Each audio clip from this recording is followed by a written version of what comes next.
Justice Babar Sattar के खिलाफ social media मुहिम। इस्लामाबाद हाई कोर्ट का मुहिम चलाने पर तौहीन अदालत की कार्रवाई का फैसला। जराये के मुताबिक जस्टिस बाबर सत्तार का सोशल मीडिया मुहिम के खिलाफ चीफ जस्टिस आमिर फारूक को खत को तौहीन अदालत केस में तब्दील करने का फैसला। समाअत के लिए बेंच कल तश्कील दिए जाने का इम्कान। कल केस को डायरी नंबर लगाकर बेंच तश्कील दिया जाएगा। तेरा गवर्नर भी केपी हाउस में नहीं घुसेगा इंशाल्लाह। तेरा गवर्नर जो है वो केपी हाउस में नहीं आएगा। मैं तुझे दिखाऊंगा यहाँ पर कि तेरा गवर्नर केपी हाउस में नहीं आएगा। उसके लिए गवर्नर हाउस बना ले या सिंध हाउस में जगह दे दे उसको। वजीर आला खैबर पख्तूनख्वा अली अमीन गंडापुर की एक बार फिर धमकियां। कहा, बिलावल से कहता हूं अब आपके गवर्नर केपी हाउस में दाखिल नहीं होंगे। बिलावल गवर्नर के लिए गवर्नर हाउस बना लें या सिंध हाउस में जगह दें। मैंने चैलेंज कर दिया तो अपने गवर्नर के होते हुए गवर्नर हाउस नहीं आ सकेंगे। मजबूर किया तो तुम्हारे बंदे उठाकर केपी ला सकता हूं। गवर्नर राज लगाने का शौक पूरा कर लें।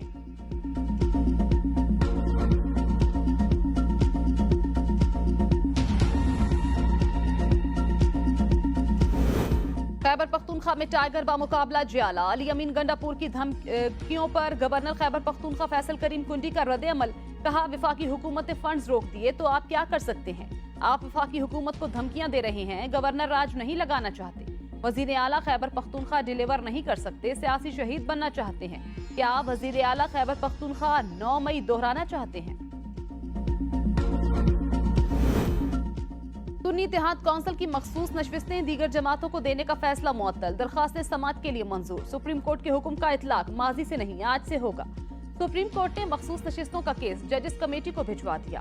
जजेस कमेटी फैसला करेगी। लार्जर बेंच तश्कील दिया जाएगा या मौजूदा बेंच समाअत करेगा। मेंबरान के अब तक डाले गए वोट और कानून साजी में राय मुअत्तल नहीं होगी। केस की समाअत 3 जून से रोजाना होगी। अटॉर्नी जनरल की प्रैक्टिस एंड प्रोसीजर एक्ट के तहत लार्जर बेंच की इस्तदा। अटॉर्नी जनरल का फैसले में मुतनासिब नुमाइंदगी में इजाफी अरकान का लफ्ज लिखने पर एतराज। अदालत ने मुतनासिब नुमाइंदगी का लफ्ज हुक्मनामे से निकाल दिया।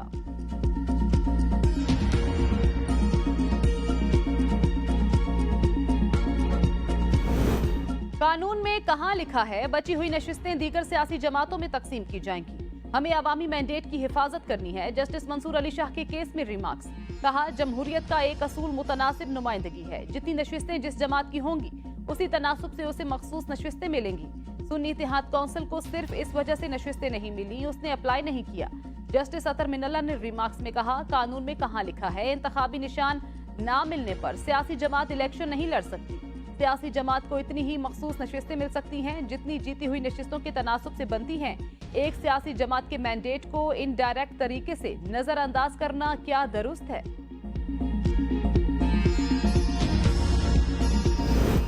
इलेक्शन कमीशन को सुप्रीम कोर्ट का मखसूस नशिस्तों बारे तहरीरी फैसला मौसूल न हुआ। तहरीरी फैसला मौसूल होते ही इलेक्शन कमीशन फैसले के मुताबिक कार्रवाई करेगा। कौमी असम्बली की 23 मखसूस नशिस्तों की मुअत्तली का इम्कान। मुस्लिम लीग की 15, पीपी की 5, जेयूआई की 3 नशिस्तें मुअत्तल होंगी। मुस्लिम लीग नून को 14 खवातीन और 1 अक़लियती नशिस्त मिली। पीपी को 4 खवातीन और 1 अक़लियती नशिस्त मिली। जेयूआई को 2 खवातीन और 1 अक़लियती नशिस्त मिली। 23 अरकान की मुअत्तली से हुक्मरान इत्तेहाद की 2/3 अक्सरियत का भी खात्मा होगा।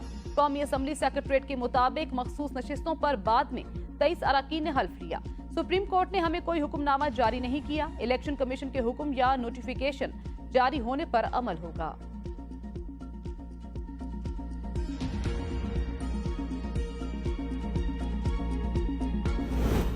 तहरीक इंसाफ का मखसूस नशिस्तों पर सुप्रीम कोर्ट के फैसले का खैर मकदम। चेयरमैन पीटीआई बैरिस्टर गोहर ने न्यूज कॉन्फ्रेंस में कहा, इलेक्शन कमीशन का फैसला गैर आईनी था। हमारी 78 नशिस्तें दूसरी जमातों को दी गई। इन सीटों की बुनियाद पर हुकूमत 2/3 अक्सरियत का दावा कर रही थी, अब 2/3 अक्सरियत से महरूम हो गई। आइन बिगाड़ने वालों को आज शिकस्त हुई। ये हमारी मखसूस नशिस्तें थी। हमारे साथ गैर आईनी और गैर कानूनी सलूक हुआ। हमें अदलिया पर एतमाद है। अदलिया से दरखास्त है दीगर केसेस को भी ऐसे ही सुने। सुप्रीम कोर्ट के फैसले का मुज़ाकरात से कोई ताल्लुक नहीं। हमारे किसी के साथ मुज़ाकरात नहीं हो रहे।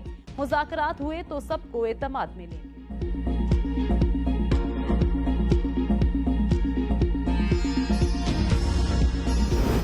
वफाकी वजीर कानून आजम नजीर तारड़ का मखसूस नशिस्तों के सुप्रीम कोर्ट के फैसले पर रद्द-ए-अमल। कहा, लार्जर बेंच ही अबूरी हुक्म देता तो मुनासिब होता। कानून साजी के इख्तियार के मामले में हुक्म इम्तिना पर एतराज बरतना चाहिए। रुकन की तरफ से कानून साजी कानूनी नाअहलियत के बावजूद बरकरार रहती है। रुकन की कानून साजी की अहलियत पर सवाल नहीं उठाया जाता। उम्मीद है हतमी फैसले में पेशावर हाईकोर्ट का फैसला बरकरार रहेगा। शेर अफजल मरवत की छुट्टी, वकास अकरम चेयरमैन पब्लिक अकाउंट्स कमेटी के लिए नामजद। तहरीक इंसाफ की सियासी कमेटी ने कसरत राय से फैसला सुनाया। उमर अजूब की सरबराही में 19 रुकनी कमेटी में से 9 ने शेख वकास को, 7 ने अफजल मरवत को वोट दिया। ताहम ऑन अब्बास ने इजलास में मौजूदगी के बावजूद वोटिंग में हिस्सा लेने से परहेज किया। साबिक स्पीकर असद कैसर और शेर अफजल मरवत की भी इजलास में अदम शिरकत। सियासी कमेटी के फैसले से चेयरमैन सुन्नी इत्तेहाद कौंसिल साहबजादा हामिद रजा को आगाह कर दिया गया। सुन्नी इत्तेहाद कौंसिल के सरबराह शेख वकास अकरम का नाम तजवीज करेंगे। बानी पीटीआई ने चेयरमैन पीएसी का मामला शिबली फराज को तय करने की हिदायत की थी। उमर अजूब कहते हैं हतमी फैसला बानी पीटीआई करेंगे। शेर अफजल मरवत चेयरमैन पीएसी की नामजदगी बदलने का सुनकर बरस पड़े। कहा बानी पीटीआई ने अब तक अपना फैसला तब्दील नहीं किया, फैसले को वोटिंग के लिए रेफर नहीं किया। कल बानी पीटीआई को उनके नाम पर होने वाले फ्रॉड से आगाह करूंगा। मुझे कमेटी इजलास के बारे में आगाह नहीं किया गया। बानी पीटीआई से मुलाकात के बाद अवाम को आगाह करूंगा। पीटीआई एक सियासी जमात है, पीटीआई को हाईजैक नहीं होने दूंगा। शेख वकास अकरम कहते हैं शेर अफजल मरवत को किसी ने मुस्तरद नहीं किया, वो हमारे भाई हैं। बानी पीटीआई का फैसला मेरे और शेर अफजल मरवत के लिए काबिल एहतराम होगा। मुझे चेयरमैन पीएसी के लिए नामजद करने का इल्म नहीं। अमरीकी सफीर डोनाल्ड ब्लूम की पीटीआई रहनुमाओं से मुलाकात। उमर अजूब ने कहा अमरीकी सफीर से मुलाकात अच्छी रही। वजारत खारजा ने कहा अमरीकी सफीर मिलना चाहते हैं। सफीर से पाकिस्तान में आइन और कानून की बालादस्ती के हवाले से बात की। अमरीकी सफीर से कोई तहफुजात शेयर नहीं किए, न ही वो बानी तहरीक इंसाफ को रिहा करा सकते हैं। दूसरे मुल्कों को अंदरूनी मामलात में मुलविस नहीं करना चाहते। मुलाकात में मिलिट्री बेसिस के हवाले से कोई बात नहीं हुई। बानी पीटीआई को लंदन प्लान के तहत हटाया गया और लोगों के पास भी साइफर था, लेकिन सिर्फ बानी पीटीआई के खिलाफ FIR काटी गई। पीटीआई एलामिये के मुताबिक मुलाकात में पाकिस्तान में जमहूरियत और कानून की हुक्मरानी पर तफसीली तबादला ख्याल हुआ। अमरीकी महकमा खारजा की इंसानी हकूक बारे रिपोर्ट पर गुफ्तगू, मुआशी सूरत हाल और दीगर अमूर पर भी बातचीत।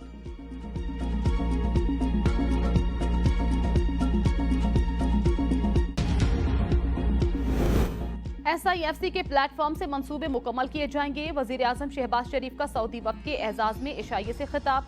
कहा सऊदी कंपनियां पाकिस्तान की सरमायाकार दोस्त पॉलिसियों से फायदा उठाएं। सऊदी सरमायाकारों को हर किस्म के ताउन का मुकम्मल यकीन दिलाता हूँ। सऊदी अरब की मईशत बहुत तेजी से तरक्की करने वाले मुल्कों में शामिल है। ज़राअत, IT समेत कई शोबों में सऊदी अरब तरक्की कर रहा है। मुश्किल में मदद पर सऊदी अरब का मशकूर हूँ। मोहम्मद बिन सलमान पाकिस्तान की हर सतह पर मदद करने को तैयार।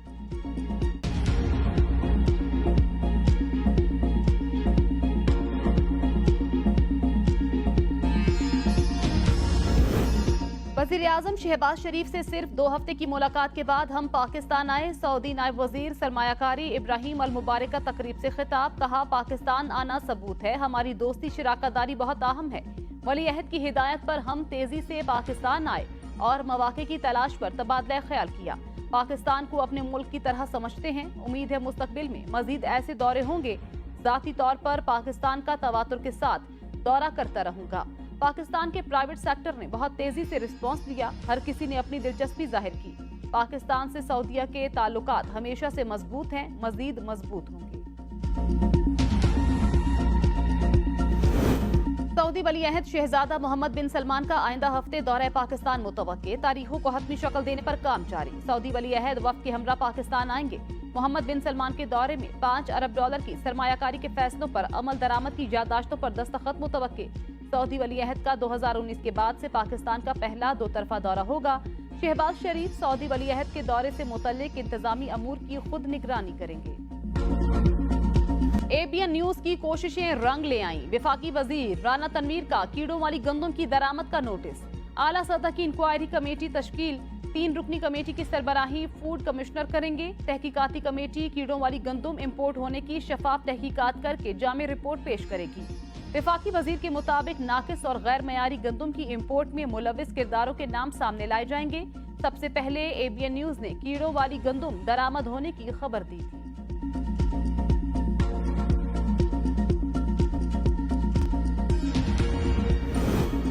मुल्क में दरामदशुदा गंदुम सरप्लस होने की वजूहात भी सामने आ गईं। दरामदशुदा इजाफी गंदुम तयशुदा पॉलिसी के तहत इस्तेमाल न किए जाने का इंकशाफ, इजाफी गंदुम का आटा और दीगर मसनूआत तैयार करके बैरून मुल्क बरामद की जाना थी। दूसरी बार गंदुम दरामद की तजवीज़ वजारत कॉमर्स ने दी। ईसीसी ने इस तजवीज़ के तहत गंदुम दरामद करने की इजाजत दे दी। कितनी अशिया या आटा वैल्यू एडिशन के साथ बरामद किया, कोई रिकॉर्ड नहीं। नवाज शरीफ की जेर सदारत इजलास में गंदुम की मौजूदा सूरत हाल पर तबादला ख्याल। मरियम नवाज, राना सनाउल्लाह, अयाज सादिक, आजम नजीर, ख्वाजा साद रफीक समेत दीगर रहनुमाओं की शिरकत। गंदुम बहरान पर वजीर दाखिला मोहसिन नकवी ने भी खामोशी तोड़ दी। न्यूज कॉन्फ्रेंस में कहा, लोगों की ख्वाहिश है कि मेरे खिलाफ कोई इंक्वायरी हो जाए। गंदुम दरामद का फैसला वफाकी हुकूमत करती है। पंजाब हुकूमत का गंदुम मामले से कोई ताल्लुक था ना बनता है। इंक्वायरी कमीशन को कुछ नहीं मिलेगा। पंजाब हुकूमत किसानों से गंदुम खरीदती है, बाहर से नहीं। मेरी जाती राय है कि वफाकी हुकूमत की भी कोई बदनीयती नहीं होगी। मैंने अपनी टीम के साथ इंतहाई दयानतदारी के साथ काम किया है।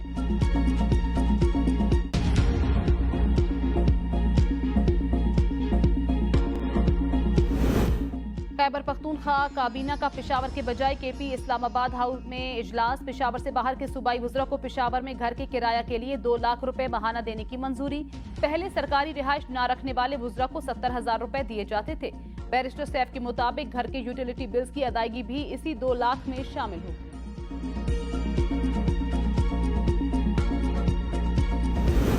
केपी मेरी बहन वहाँ से शुरू है, वो पहाड़ से 2 किलोमीटर दूर केपी शुरू है। तो जो लोग आए ज़ाहिर गुजरा है, उनकी सिक्योरिटी है, तो ये आवाम भी टैक्सी जा रहा है। यहाँ पे अल्हम्दुलिल्लाह कोई ऐसा लंबा चौड़ा सिक्योरिटी नहीं है। लोग अपनी कोई वज़रा सरकारी गाड़ी में आए हैं, कोई यहाँ पे रहते हैं। केपी कितना दूर है? 2 किलोमीटर वहाँ से शुरू है। पेशावर की बजाय इस्लामाबाद में काबीना इजलास। उमर अयूब की अनोखी मंतक। एबीएन न्यूज के सवाल पर कहा, पेशावर से इस्लामाबाद का कुछ देर का तो सफर है। इस्लामाबाद में इजलास से कोई फर्क नहीं पड़ता। पेशावर में पुल के इफ्तिताह पर सुन्नी इत्तेहाद काउंसिल के एमएनए और लीगी एमपीए के दरमियान तनाजा। एमएनए आसिफ खान का एमपीए मलिक तारिक आवान पर घर पर हमले का इल्जाम। एमएनए आसिफ खान के मुताबिक मुसल्लह अफराद ने घर पर धावा बोला, मुलाजिमीन को जदोकूब किया। एमपीए का हमले से इजहार लाताल्लुकी। एमपीए तारिक आवान कहते हैं, आज बातचीत करने आसिफ खान के घर गया। एमएनए आसिफ खान जहांगीराबाद पुल के इफ्तिताह पर सीख पा है। जराए के मुताबिक एमएनए ने टिकटॉक पर एमपीए के खिलाफ नाज़िरेबा अल्फाज इस्तेमाल किए।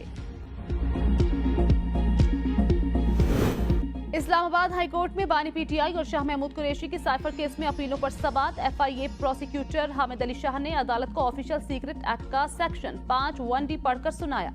दलाइल में कहा, साइफर और दीगर खुफिया दस्तावेजात के लिए सिक्योरिटी तरीकाकार मुख्तलिफ हैं। वजारत खारजा में जो सिक्योरिटी सिस्टम है वो लाकर वगैरह से मुख्तलिफ हैं।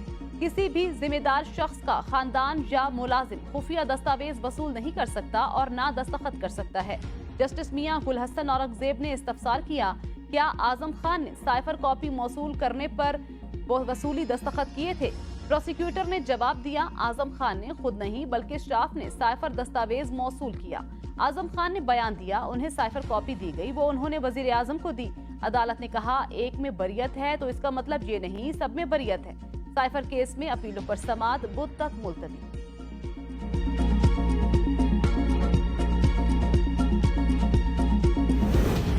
सदर मुमलिकत का मनसब संभालने के बाद आसिफ अली जरदारी का पहला बलूचिस्तान का दौरा। सदर मुमलिकत आसिफ अली जरदारी से वजीर आला बलूचिस्तान मीर सरफराज बुगटी की मुलाकात में सूबाई वज़रा समेत दीगर भी शरीक। सूबे की मजमूई सूरत हाल पर तबादला ख्याल।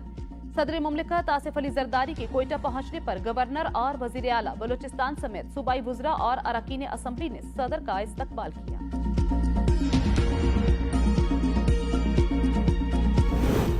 खैबर पख्तूनख्वा हुकूमत का काश्तकारों से 29 अरब रुपए की 3 लाख टन गंदुम खरीदने का फैसला। खरीदारी मुहिम आज से शुरू की जाएगी। वजीर खुराक खैबर पख्तूनख्वा जाहिर शाह तूरो का कहना है कि गंदुम का मयार जांचने के लिए जिलाई सतह पर कमेटियां तश्कील दे दी गई। खरीदारी मराकज में सीसीटीवी कैमरों से निगरानी की जाएगी।